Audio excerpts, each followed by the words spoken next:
1절 그 끝부분에 보면은 예수님 이렇게 하시겠다고 말씀하셨어요. 이 예수는 하늘로 가심을 본 그대로 오시리라. 예수님 재림을 말씀하십니다. 예수님이 언제 재림하실까? 여러분 궁금한 분 계십니까? 예전에는 막 그런 거 가지고 막 이렇게 여러 얘기를 했던 이제 이상한 사람들이 있었습니다. 예수님은 이렇게 직접 말씀하셨습니다. 마태복음 24장 36절에 보면은 그날과 그때는 아무도 모르나니 하늘의 천사들도 아들도 모르고 오직 아버지만 아시느니라. 그러니까 뭐 예수님이 언제 재림하실지 계시를 받았다고 말한다거나 그날이 언제라고 말한다는 사람들은 그냥 간단하게 정리하면 이 사람들은 뭐예요? 비성경적인 것을 말하는 사람들, 이단이지 뭐. 우리는 예수님께서 그날과 그때는 아무도 모른다고 아버지만 아신다고 그랬으니까 그날을 기다리고 사모하되 그날이 언제일까? 거기다 신경 쓰지 말고 그날을 준비하는 일에 신경 쓰면서 그렇게 신앙생활할 수 있게 되시길 바랍니다. 성경이 말씀하고 있지 않는 것에 대해서 호기심을 갖는 게 신앙생활에 도움이 되지 않습니다. 그래도 예수님께서 그 마지막 종말 그걸 말씀하시니까 제자들이 그래도 좀 그때 일어날 징조가 뭐가 있습니까? 이렇게 예수님께 이제 물었습니다. 마태복음 24장 3절 말씀인데 주의 임하심과 세상 끝에는 무슨 징조가 있사오리까? 예수님께서 이제 말씀을 하세요. 내가 예수다 이런 자칭 예수들이 많아질 것이다. 누구누구인지 다 알지도 못하겠지만은 우리나라에 자칭 예수라고 하는 사람이 100명이 넘는다고 그래요. 그 중에 유명한 이단들도 있고 잘 우리가 알지 못하는 이단들도 있고 그런 사람들이 일어날 것이다. 또 박해가 심해질 것이다. 믿음이 식어질 것이다. 사랑도 식어질 것이다. 이런 일들이요. 옛날에도 있었지만 지금도 일어나고 있고 점점 더 이제 그 강도가 세지는 것 같아요. 그런데 예수님께서 중요한 힌트를 한 가지 말씀하신 것이 있습니다. 마태복음 24장 14절에 우리가 이제 익히 알고 있는 말씀인데 같이 읽어보시죠. 이 천국 복음이 모든 민족에게 증언되기 위하여 온 세상에 전파되리니 그제야 뭐가 오리라? 그제야 끝이 오리라. 저 말씀을 붙잡고 선교 현장으로 달려가는 선교사님들도 많으신 것 같아요. 그 선교단체에서 미전도 종족 현황 이런 게 있어요. 미전도 종족은 복음화율이 2% 미만인 이런 종족을 미전도 종족이라 이렇게 분류를 하는데 나라 수는 200몇 나라가 있지만은 이제 종족으로 하면 17,425종족 이렇게 이제 파악이 된대요. 그 중에 예수 믿는 사람이 2% 미만인 미전도 종족이 42%쯤 된다고. 인구수로 하면은 한 80억 중에서 32억쯤 된다고. 미전도 종족에 이제 선교를 집중하는 선교사님들이 많이 계세요.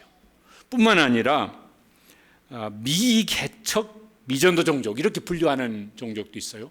거기는 예수 믿는 사람이 0.1% 미만인 이런 종족은 미개척 미전도 종족 이렇게 분류한대요. 4,400종족 정도가 된다고 합니다. 또 비슷한데 비개척 미전도 종족 여기는 복음이 들어가지 않은 예수 믿는 사람이 한 사람도 없는 0%인 이런 종족들도 많이 있다고 그래요. 그런데 모든 민족에게 복음이 증거되지만 그제야 끝이 오리라 이런 말씀을 붙잡고 지난 20년 동안 선교지로 가서 비개척 미전도 종족에게 들어가 선교를 해서 한 3,200종족 정도가 비개척 예수 믿는 사람이 한 사람도 없는 그런 종족에게 들어가서 그들이 예수를 믿는 사람들이 생기기 시작했다. 이런 통계도 이제 있습니다. 이분들은 진짜 주님 오시기를 간절히 고대하고 사모하면서 준비하는 분들이라는 생각이 들었습니다. 우리는 주님 오실 그날을 어떻게 준비하고 계십니까? 예수님이 처음 땅에 오실 때는요 조용하게 오셨고 하여튼 초라해 보이는 모습으로 오셨고 사람들이 잘 알지도 못했습니다. 근데 예수님 재림하실 때는 그렇게 오시지 않겠다고 말씀하셨습니다. 마태복음 24장 30절에 예수님이 직접 하신 말씀인데 그때는 이렇게 오실 것이라고, 그때 그들이 인자가 구름을 타고 능력과 큰 영광으로 오는 것을 보리라. 하나님의 능력, 그 영광 중에 예수님 재림하시는 것을 사람들이 보게 될 것이다. 데살로니가전서 4장 16절에는 그때는 이런 또 현상이 함께 있을 것을 말씀하십니다. 주께서 호령과 천사장의 소리와 하나님의 나팔 소리로 친히 하늘로부터 강림하시리니 천지가 진동하는 이런 천사들의 나팔 소리와 그 호의를 받으면서 재림하실 것이다. 또 뭐예요? 사람들이 다 재림하신 예수님을 보게 될 것이라고. 이것도 요한계시록 1장 7절에 보면 예수님이 직접 하신 말씀인데 같이 읽어보시겠습니다. 볼지어다 그가 구름을 타고 오시리라. 각 사람의 눈이 그를 보겠고, 각 사람이 자기 눈으로 재림하시는 예수님을 보게 될 것이라고 말씀을 합니다. 또 이런 말씀도 하셨어요. 예수님이 어디 재림하시지? 그러면은 이상한 말을 하는 사람들이 어디 저기 여기 광야의 골방에, 그거 믿지 마라. 예수님은 이렇게 재림하실 것이다. 번개가 동편에서 나서 서편까지 번쩍임같이 인자의 임함도 그러하리라. 왜 예수님 이런 말씀하실까 그러면 그때도 아마 그런 말하는 사람들이 있었겠고 그 뒤로 교회 역사상 계속 있었어요. 뭐냐면 예수님이 언제 임하실 것이다. 그런데 아무런 현상이 안 일어나. 그러니까 이제 말을 바꿔요. 뭐라고? 예수님이 볼 수 있게 임하신 것이 아니라 영으로 임하셨다. 아무나 못 본다. 여기 들어와서 성경 공부해야 이제 보는 눈이 열린다. 이딴 소리들을 해요. 또 예수님이 어느 지역에 특별히 재림하셨다. 아무 현상이 없어요. 그러니까 그게 육체로 재림하신 것이 아니라 영으로 재림하셨다. 이렇게 말들을 바꾸는 이런 데 있어요. 이런 사람들을 사이비 그리고 뭐예요? 이단 이렇게 이제 말을 하는 것입니다. 예수님께서 이런 일이 일어날 줄 아시고 예수님은 볼 수 있게, 모든 사람이 볼 수 있게, 동리서에서 번개가 치면 다 볼 수 있는 것처럼 모든 사람이 볼 수 있게 임하실 것이다. 그렇게 재림하실 것입니다. 구약의 예언대로 이 땅에 오신 예수님께서 다시 예언하신 대로 이 땅에 재림하실 것입니다. 그러면 무슨 일이 일어날까? 요한계시록 21장 1절 2절에는 이제 이렇게 예수님이 말씀을 하십니다. 같이 읽어보시죠. 또 내가 새 하늘과 새 땅을 보니 처음 하늘과 처음 땅이 없어졌고 바다도 다시 있지 않더라. 또 내가 보매 거룩한 성 새 예루살렘이 하나님께로부터 하늘에서 내려오니, 좋든 싫든 난 이게 좋은데 그러든 난 이게 좀 너무너무 힘든데 그러든 세상 역사가 끝날 것이라고. 좋아도 끝나고 어렵고 힘들어도 끝날 것이라고. 그리고 이제 새로운 역사가, 그건 영원히 계속될 하나님의 역사가, 하나님 나라의 역사가 시작될 것이다.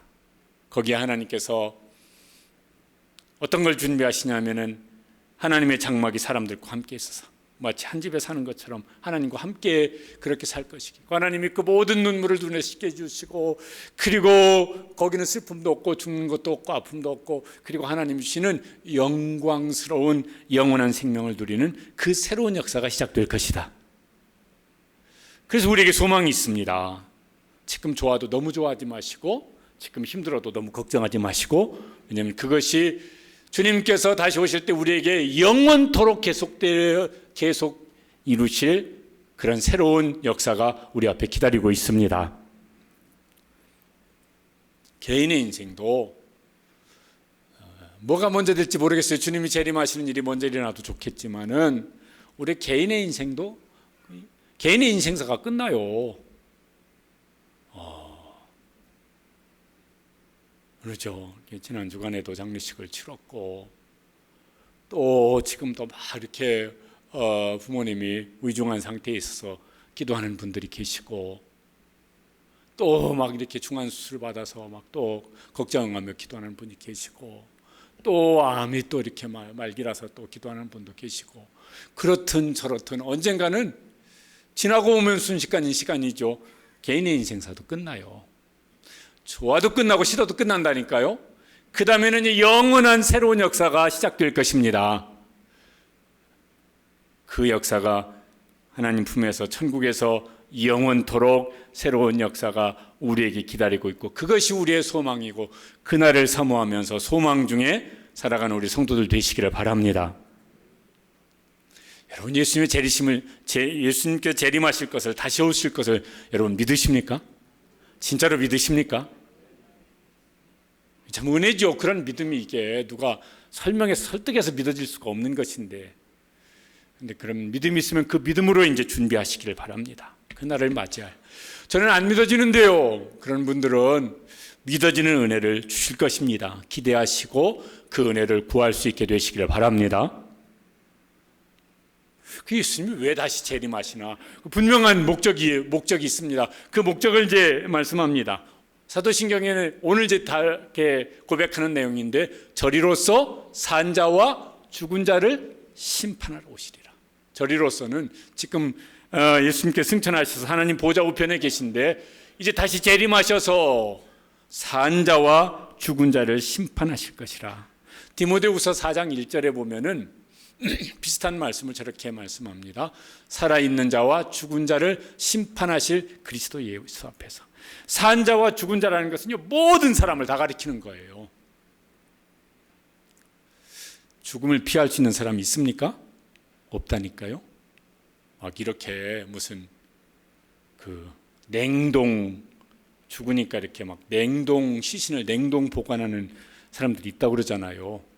돈 많은 사람들이 막 미국에도 많고 우리나라도 있는지 모르겠고 막 중국에도 많고 많대요. 왜냐면 나중에 이렇게 의술이 더 이렇게 발달하면은 해동시켜서 거기 지금 죽은 이유를 고쳐서 다시 살게 하려고. 될는지는 모르겠어요. 지난 주간인가 뉴스 보니까 죽은 돼지를 다시 이렇게 냉동시켰다가 해동시켜서 어떤 장기를 교체해가지고 죽은 돼지가 다시 살아서 움직이게 하는 이런 성공을 했다고 그러더라고요. 사람에게 그 기술이 적용되어지면 사람도 그럴 거라고. 세상이 어떻게 변할지는 모르겠습니다. 그런데 주님께서 다시 재림하시면 아무도 죽음을 피할 수 없는 것처럼 모든 사람이 누구도 예외 없이 그 심판의 대상이 될 것이라고 말씀을 합니다. 근데 어떤 심판을 하시나? 요한계시록 20장 12절에 보면은 이렇게 말씀을 하세요. 같이 읽어보실까요? 곧 생명책이라 죽은 자들이 자기 행위를 따라 책들에 기록된 대로 심판을 받으리니. 그 앞에도 어떤 책이 있다고 말씀하시고 또 다른 책이 있는데 그것은 생명책이고, 그래서 이 책들에 기록된 대로 심판을 받을 것이라고 이렇게 말씀을 하십니다. 누구의 이름이 생명책에 기록이 되었을까? 어린 양의 생명책, 요한계시록이 이렇게 나와요. 생명책에 이름이 이제 기록된 사람이 있는데 여러분의 이름은 생명책에 기록되어 있을 것 같습니까? 누구의 이름이 예수님의 생명책에 기록이 되어 있을까?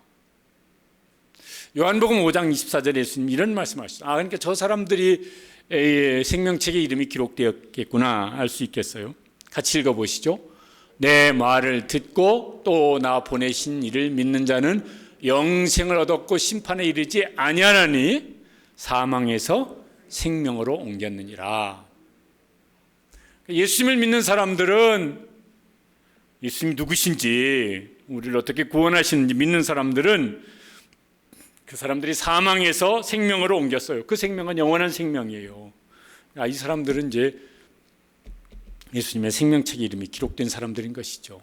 여러분, 예수님이 나의 구원자이시다, 나의 구주시다, 그렇게 진짜 믿으십니까? 그렇다면 그 사람은 이제 이렇게 믿어도 돼요. 내 이름은 예수님의 생명책에 이름이 기록되어 있다고. 근데 이 사람들에게 이제 무슨 일이 일어날까? 주님 재림하실 때 그 생명책에 그 이름이 기록된 사람들에게 무슨 일이 일어날까? 그걸 예수님이 이렇게 말씀을 하십니다.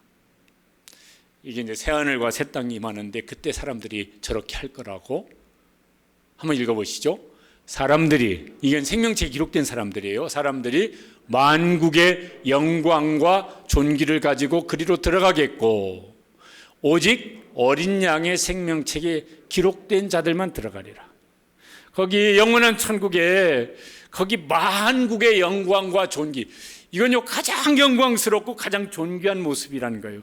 지난주에 우리가 그리스도와 함께 하늘에 앉히운 자라, 그리스도와 함께 그 하나님께서 주시는 영광의 자리에 앉히운 사람이라. 그런데 그게 언제 이제 현상적으로 현실로 드러날 것이냐면은 예수님 재림하실 때 만국의 영광과 존귀를 가지고 주님과 함께 그 자리에 들어갈 것이라. 이게 이제 어떤 것일지 우리가 다 상상이 안 되어져요. 그러니까요, 이렇게 상상을 하시면 좋을 것 같아요. 세상에 어떤 사람이 가장 영광스러워 보이는가? 세상에 어떤 사람이 가장 존귀해 보이는가? 어떤 사람이 세상에 가장 대단해 보이는가? 그거 곱하기 천이나 만이나 억을 더한 것보다 더한 영광과 존귀겠죠. 그걸 영원히 누리는, 언제요? 예수님 재림하실 때 우리가 그 자리에 들어갈 것입니다. 그러니 이보다 더한 소망이 어디가 있어요? 그런데 누구만? 생명책에 그 이름이 기록된 사람들만. 내일이 광복절인데 뉴스 보니까요, 이런 사람들이 있더라고. 대통령 특사, 그래서 어떤 사람은 무슨 사면 복권되어지고, 어떤 사람은 이제 감옥에 있는데 석방돼서 나와서 집으로 가게 되어지고, 어떤 사람은 뭔가 이렇게 막 제한된 삶을 사는데 그게 복권이 되어지고. 그런데 막 내 이름도 거기 들어갔으면 간절히 바랬던 막 감옥에 있는 사람이든 있었을 거예요. 그런데 거기 그 특사 명단에 이름이 안 들어갔으면 그냥 감옥에 있어야지. 그런데 거기 특사 명단에 들어간 사람은 어떻게 되겠어요? 그 이름이 적힌 사람은 내일 감옥에 나와서 자기 집으로 갈 거예요. 예수님의 생명책이 기록된 사람은 어떻게 되어질까? 그렇게 될 것이다. 영원토록 그렇게 되어질 것이다. 찬송가, 예수님 재림을 사모하며 지은 찬송이 있어요. 180장에 1절에 보면은 가사가 이렇습니다. 하나님의 나팔 소리 천지 진동할 때 예수 영광 중에 구름 타시고 천사들을 세계만국 모든 곳에 보내요. 구원받은 성도들을 모으리. 그 다음 같이 한번 읽어보시죠. 나팔 불 때 나의 이름, 나팔 불 때 나의 이름, 나팔 불 때 나의 이름, 부를 때 잔치 참여하겠네. 여러분 그런 소망이 있으십니까? 그 소망이 있으면요, 지금 이런저런 힘들고 어려운 것 있더라도 다 지나가니까, 지나고 보면 그 잠깐이잖아요. 좋은 것도 지나고 보면 잠깐이고, 그때 너무너무 힘들었던 것 같은데 지나고 보면 잘 기억도 안 나요. 언제 지나갔지? 영원한 것은 주님과 함께 천국에서 주시는 만국의 영광과 존귀를 가지고 그리로 들어가리라. 그건 영원히 우리에게 계속될 줄로 믿으시길 바랍니다. 그러면 된 거다. 그러면 된 거다. 그 소망을 이제 붙잡고 사는 것이죠. 그걸 이제 준비하며 사는 것이죠. 그런데 다 그러면 그렇지가 않아요. 그 생명책에 이름이 기록되지 않은 사람들에게는 무슨 일이 일어날까? 그러면 이제 아주 심각하군. 이게 심각하다는 말 가지고가 아니고 감당할 수 없는 일이 일어납니다. 요한계시록 20장 15절에 예수님이 이렇게 말씀하셨습니다. 읽어보시죠. 누구든지 생명책에 기록되지 못한 자는 불못에 던져지리라. 저 불못이 뭘 가리키는 것이죠? 계시록에 다르게 말을 합니다. 어디라고요? 지옥이라고. 데살로니가후서 1장 8절 9절에 보면은 그 불못에 던져지는 것을 저렇게 설명을 합니다. 하나님을 모르는 자들과 우리 주 예수의 복음에 복종하지 않는 자들에게 형벌을 내리시리니 영원한 멸망의 형벌을 받으리로다. 저렇게 되면 이제 큰일이죠. 영원히 큰일이죠. 이보다 더 큰 일은 없어요. 이보다 더 큰 불행은 없어요. 예수님 안 믿는 사람들도요, 천국을 말을 합니다. 잘 모르지만 막연하게. 근데 뭔지 싫어합니까? 그렇게 말하는 분도. 지옥은 엄청 싫어해요. 천국이 있듯이 지옥도 있습니다. 천국에 들어가는 사람이 있는 것처럼 지옥에 들어가는 사람도 있어요. 그게 언제 드러나냐면 예수님 재림하실 때 그게 확연히 이제 구분돼서 드러난다고. 그렇게 예수님 지금 우리에게 경고하고 계세요. 그 전에 준비하라고, 그 전에 준비하라고. 이런 생각을 하면 아찔할 것 같아요. 나는 예수님 믿고 신앙생활 잘해서 내 이름은 예수님의 생명책에 들어가 있어. 나는 천국에 들어갈 것이 분명해요. 영원한 천국에. 내 자녀는 아니네. 영원한 지옥에, 영원한 불못에 던졌어. 영원한 형벌을 받고 있네. 그렇게 된다면 천국에 있는 게 그게 기쁘고 막 즐겁고 그럴까? 그럴 것 같습니까? 이건 어떻게 해야 돼? 나는 천국에서 만국의 영광과 존귀를 누리면서 천국의 영원히 있는데 내 부모는 저 지옥에서 영원한 형벌을 받는 자리에 있네. 그래도 괜찮은 걸까요? 그런 일이 일어나도. 나는 그런데 내 남편이나 내 아내는 그러고 있네.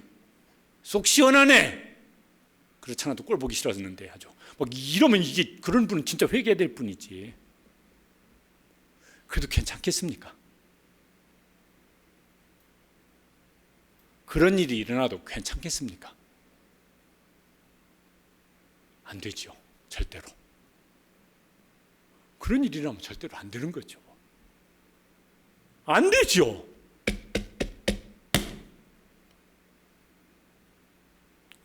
예전에 막 무슨 뉴스 중에요. 하다가 무슨 남북회담인가 할 때 그러면서도 무슨 밥이 목구멍에 넘어갑니까? 막 이래가지고 그대로 사람들이 막 흉내를 내기 시작했어. 그런데도 밥이 목구멍에 넘어가냐? 뭐 하면 이랬었어요. 야, 나는 생명체에 그 이름이 있어서 그 영광과 존귀를 누리면서 주님과 함께 영원한 천국에 있는데 내 자녀는, 부모는, 형제는, 가족은 그러고 있으면은, 영원한 불못에 던져져 있으면은, 그럴 생각을 하면 이게 밥이 목구멍에 넘어가면 안 될 것 같아. 그죠? 그런데 잠이 막 누웠다 하면 잠이 쿨쿨 잘 오면 안 될 것 같아요. 그지? 막 삼키려고 했는데 안 넘어가. 마음이 답답해서. 자다가도 뻘떡뻘떡 일어나. 이렇게 돼야 될 것 같아요. 그러면서 이제 은혜를 구해야죠. 그러면서 복음을 전해야죠.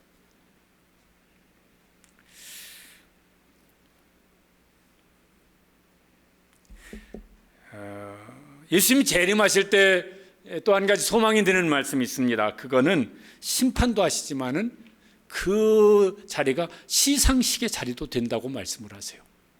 요한계시록 22장 12절에 보면 이렇게 말씀하셨습니다. 같이 읽어보시죠. 보라, 내가 속히 오리니 내가 줄 상이 내게 있어 각 사람에게 그가 행한 대로 갚아주리라. 그러니까 주님께서 상을 계속 준비하고 계세요. 뭐를 어떤 상을 준비하실지, 5만 원짜리를 준비하실지, 거기는 쓸 일이 없을 텐데 무슨 상을 준비하실지 상을 계속 준비하고 쌓아두고 계세요. 그 사람이 행하는 일을 계속 체크하시면서 준비하고 계세요. 그래서 내가 그날에 그에게 상을 안겨줄 것이라고. 그러니까 누구는요 엄청 큰 상을 받는 사람도 있을 것이겠고, 어떤 사람은 빈손인 사람도 있을지 모르겠고. 그러니까 우리 신앙생활 잘해야 된다니까요. 요즘엔 보면요 이렇게 사방에 CCTV 카메라가 있어요. 여기 예배당 안에도 있습니다. 저기 무슨 교회 안에도 몇 군데 달아놨어요. 왜 자꾸 무슨 헌금함을 뒤지는 일도 생기고, 남의 가방 들고 가서 지갑만 들고 가고 가방 화장실에다 버리고 가는 일도 심심치 않게 생기고. 그러니까 또 경찰이 와가지고 목사님 교회도 이게 다세요 그러더라고요. 교회 안에 그런 걸 꼭 달아야 되겠습니까? 생기잖아요. 괜히 달아놓으면은 그런 일 아마 거의 없어질 겁니다. 그러니까 괜히 누가 가져갔나 이러지 마시고 다시는 게 좋겠습니다. 달았어요. 그 말도 맞는 것 같아서. 그랬더니요, 그들은 진짜 저기 있거든, 저기 있거든. 봤더니 저 카메라가 있네. 그러니까 뒤지려고 다 못 뒤져요. 왜? 거기 다 찍히고 있으니까. 전에는요, 막 새벽기도 오면 그 교회 저 막 문 앞에다가 막 소변 막 소변 막 술 취한 아저씨도 있고, 왜 토하고 있는 아저씨도 있고. 근데 그 카메라 달아놓고 그 붙여놨거든요. 카메라가 여기 달아놨 설치. 아무도 여기 마당에다가 교회 그 뭐 현관문에다 대고 오줌 누는 사람 없어요. 왜? 그 찍히고 있는 거 자기가 알으니까 술 기운 해도 안 하더라고. 하나님은 보실까요, 안 보실까요? 당연히 보시죠. 우리의 중심도 보신다고 그러셨으니까. 그런데 이러실 것 같아요. 야, 그러면 두려워서 어떻게 살까? 그런데 정말 긍휼을 우리에게 베풀어 주셔서 우리가 진심으로 회개하고 돌이키면은 우리 예배 시작할 때마다 고백한 대로 의로우사 우리 죄를 사하시며 우리를 모든 불의에서 깨끗하게 하실 것이고 눈보다 양털보다 더 이기 써줄 것이고 독리서에서 본 것처럼 우리 죄를 옮겨버리셔서 기억지도 아니하실 것이고. 그러니까 우리가 진짜 회개하면은 그걸 무슨 이 카메라처럼 하면요 다 지워버리셔서 누구도 복원하지 못하도록 하나님께서 그렇게 하실 거예요. 그게 아니라면 우리는 주님 앞에 설 길이 없죠. 반면에 그 사람이 순종하고 선을 행하고 의를 행하고 헌신하고 충성하고 그러면 어떻게 할까? 그거 다 찍어놓고 절대로 지우지 아니하시고 그리고 뭐예요? 주님께서 다시 오시는 날 그거 다 확인하셔서 그에게 상을 주실 것이라고. 우리는 주님 다시 오시는 날 심판대에 서지 아니하고 시상대에 서서 주님께서 우리의 모든 행한 것을 따라서 주시는 상을 받되 정말 이렇게 풍성한 상을 받는 그런 신앙생활을 지금 힘써 감당하는 성도들 되시기를 주님의 이름으로 축복합니다. 이제 그러면 우리가 이제 기대가 점점 더 커져요.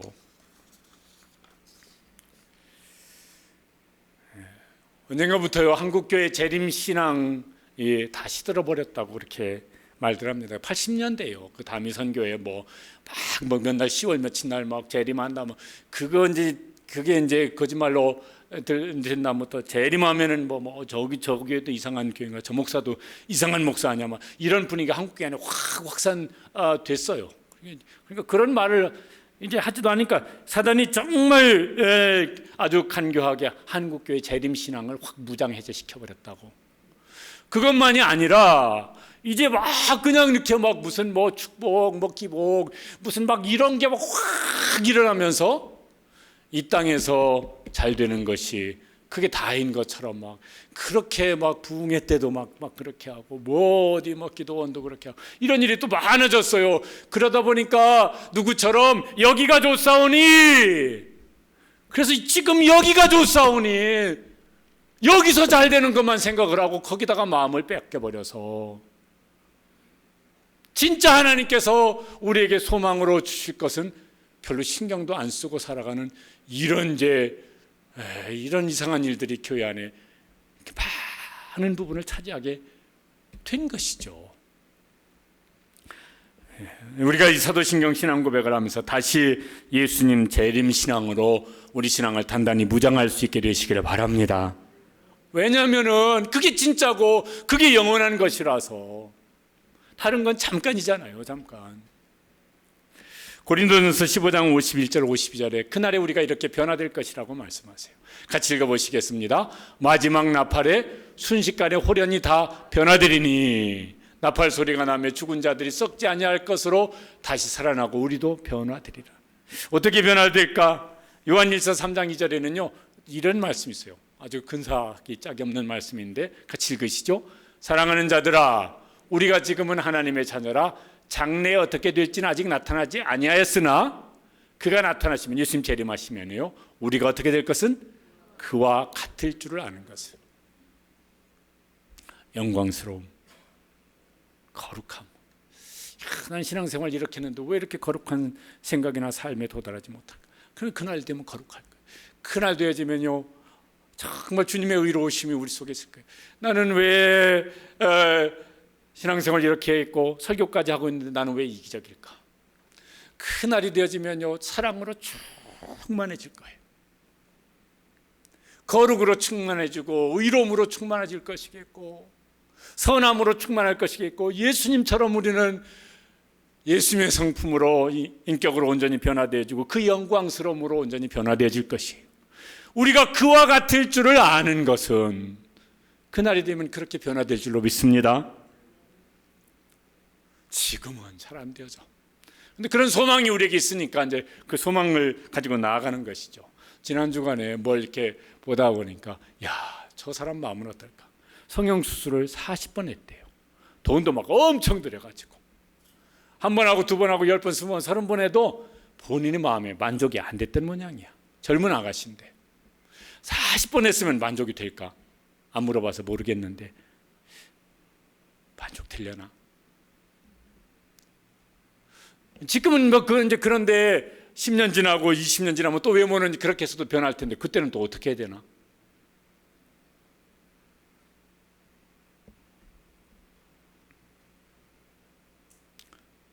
여러분도 막 형편되면 한번 확 가서 막 이렇게 좀 고쳐보시고 싶은 분들 계십니까? 너무 그거 좋아하지 마시고 조금 있으면 변화될 거예요. 주님 다시 오시면 주님의 우리가 그와 같을 줄을 아는 것은 그렇게 변화될 날이 올 줄로 믿고 그때까지 웬만하면은 참고 기다리시는 게 좋을 것 같습니다.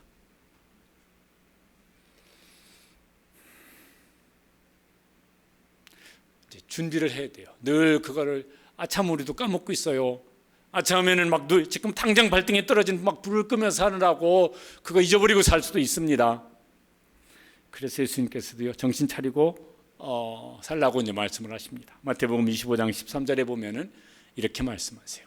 같이 읽어보시죠. 그런즉 깨어 있으라 너희는 그날과 그때를 알지 못하니라. 잘못하면은 당장 먹고 사는 것도 급하고 당장 해결해야 될 문제도 많고 당장 발등에 떨어진 불부터 꺼야 되겠고 그러다 보면은 진짜 중요한 거 잊어버리고 살 수 있으니까 깨어 있으라는 게 뭐예요? 정신을 바짝 차리고 있으라는 것이죠. 깨어서 뭐 해야 될까? 깨어서 기도하라고. 인자 앞에 서도록 항상 깨어 있으라. 기도하며 깨어 있으라. 기도할 때는 그래도 우리가 깨어 있으니까 우리의 신앙이 우리의 영성이 깨어 있으니까. 다음 주간에요. 이제 주일학교 여름 사역도 끝났고 휴가도 끝났고 뭔가 이제 새로운 간절한 소원을 가지고 새롭게 좀 출발을 해야 되겠는데 기도 제목을 애간장 기도회, 예전 같은 무슨 뭐 특별 기도 이런 걸요 애간장 기도 이렇게 이름을 붙였어요. 어떤 교회가 그렇게 이름을 붙여서 하더라고. 그래서 그 교회 이름 따와서 이제 애간장 기도회가 뭐냐면은요 우리가 정말 뭔가 급하고 간절하고 필요하고 이거 아니면 큰일 날 것 같으면요 그럴 때 애간장이 녹는다고 그래요. 그 교회가 코로나 때문에 침체되어져 있는 개인의 신앙, 아직도 뭐 예배당에 나오지도 못하는 이런 제 성도들, 또 뭔가 막 위축되어져 있는데 다시 회복되기를 사모하면서 이제 특별 기도회를 이제 하면서 애간장 기도회 이름을 붙였더라고. 우리도 그렇게 됐으면 참 좋겠다. 그 다음 이제 주일은 전교인 홈커밍 데이. 어떤 교회들은 막 이렇게 이제 코로나 하여튼 사모하고 애쓰면서 이제 이렇게 교회 나와서 예배 드리는 게 뭐 80%니 90%니 90%가 넘느니 그래요. 그런데 보통 교회들은 한 40-50%쯤 된다고 아직도 그래요. 이제 코로나가 문제가 아니에요. 그냥 그게 익숙해졌어요. 물론 막 이렇게 뭐 병이 있으시고 막 거동이 어려우시고 이러신 분들은 영상으로라도 예배 드리는 거 잘하시는 거죠. 근데 꼭 그런 게 아니에요. 그런데 이제 편해지고 익숙해지고 막 이러면서요. 그렇게 된 교인들 이거 앞으로 어떻게 되어질까? 계속 그렇게 될 가능성. 앞으로도 자기는 계속 그렇게 하겠다. 이렇게 대답하는 분들도 많다고 그래요. 그러면 교회 공동체성은 어떻게 되어지는 건가? 성도가 서로 교통하는 거 우리 다음에 살펴본 것인데 그건 어떻게 다 이 교회의 어떤 본질적인 모습들이 상당 부분은 막 흐물흐물해지는 거예요.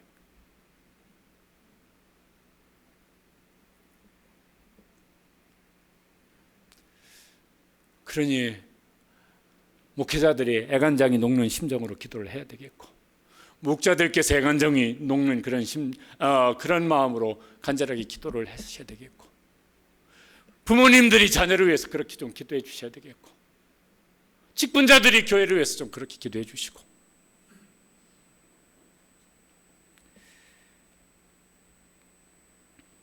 그리고 이제 깨어서 전도하는 일을 해야 하겠습니다.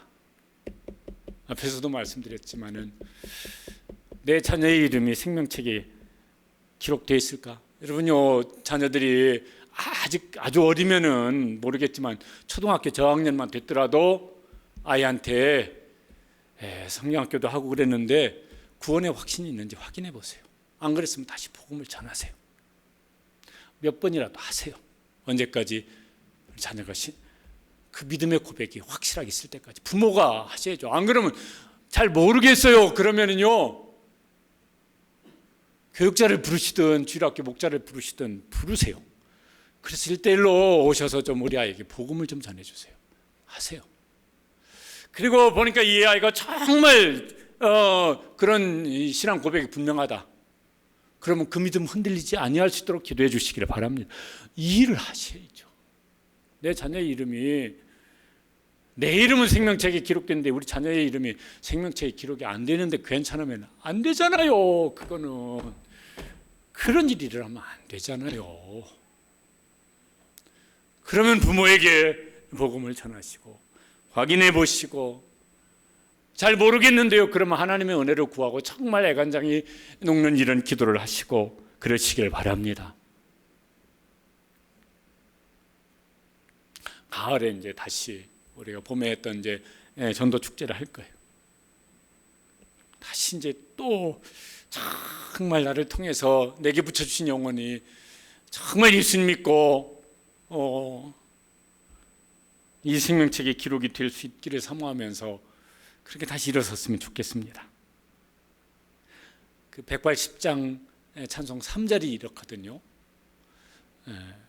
우리 다 같이 한번 읽어보시겠습니다. 주님 다시 오실 날을 우리 알 수 없으니 항상 기도하고 깨어 있어서 기쁨으로 보좌 앞에 우리 나가서도록 그때까지 참고 기다리겠네. 나 밟을 때 나의 이름, 나 밟을 때 나의 이름, 나 밟을 때 나의 이름 부를 때 잔치 참여하겠네.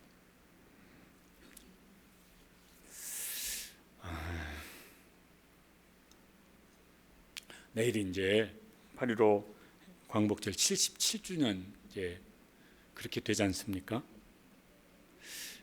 참 그 우리 한 100년 역사를 생각해 보면 참 하나님께서 우리에게 은혜를 베풀어 주셨고 복을 주셨다고 우리가 고백하지 않을 수가 없어요. 막 독립운동 막 이렇게 하신 분들의 많은 수고가 있었지만 우리 힘만으로는 우리가 해방된 게 아니잖아요. 그래서 막 남북한 갈라지고 또 북한이 남침을 해가지고 6.25 전쟁을 겪었는데, 단일 전쟁으로는요 같은 민족끼리 전쟁을 한 거잖아요. 근데 6.25처럼 처참한 그렇게 많은 사람이 죽고 뭐 포로로 끌려가고 막 이런 전쟁이 없대요. 뭐 세계 1차 대전 때보다 더 많다고 그러던가 뭐 그러더라고요. 아직도 휴전 상태예요. 요새는 북한이 뭐 여차하면 핵무기 우리한테 쏘겠다고 아주 공공연히 대놓고 이제 말을 합니다. 핵무기를 만드는 목적이 그거지 뭐. 그런데 하나님께서요 그런 우리나라에 뭐 언젠가 보니까 우리나라 1인당 국민소득이 일본을 앞질렀다 뭐 이런 뭐 뉴스도 있더라고. 진짜인지 모르겠는데, 와, 우리나라가요 그 사이에 막 이렇게 이만큼 살만한 나라가 되어졌어요.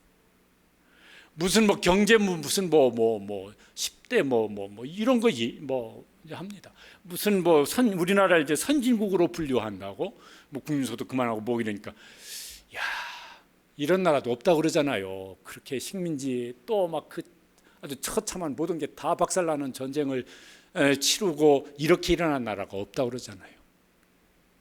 대한민국이 유일하다고 그러잖아요. 하나님께서 우리에게 베풀어 주신 은혜고 복이죠. 그런데 막 다 살만하다 그럽니까? 갈수록 더 못 살겠다고 그래요. 특별히 막 젊은 세대로 가면요 갈수록 못 살겠다고 그래요. 요새는 그런 말 들어가는지 모르겠지만 막 헬 조선 막 지옥 같은 나라라고. 우리나라는 젊은 사람들이 그런 말을 더 썼어요. N4 세대 막 이런 말. 요새는 그런 말 들어갔나? 아니 그 말도 지쳐서 이제 안 하는지 모르겠어요.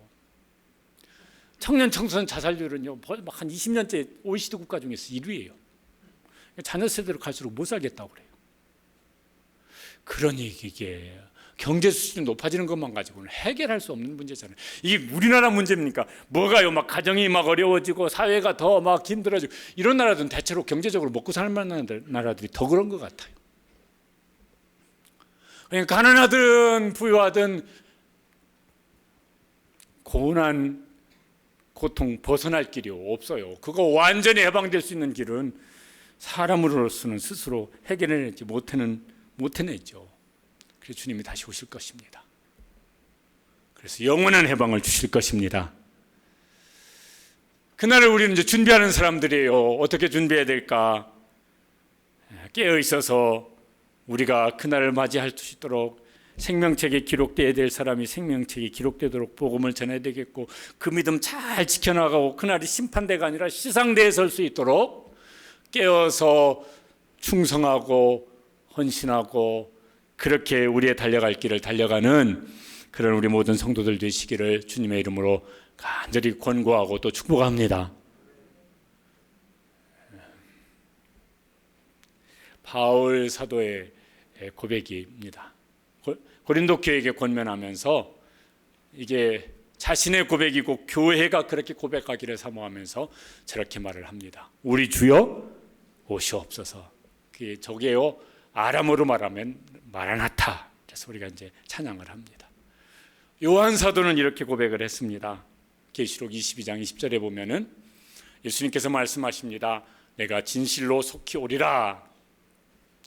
요한 사도가 뭐라고 대답을 합니까? 아멘. 주 예수여 오시옵소서. 우리는 뭐라고 고백할 수 있을까?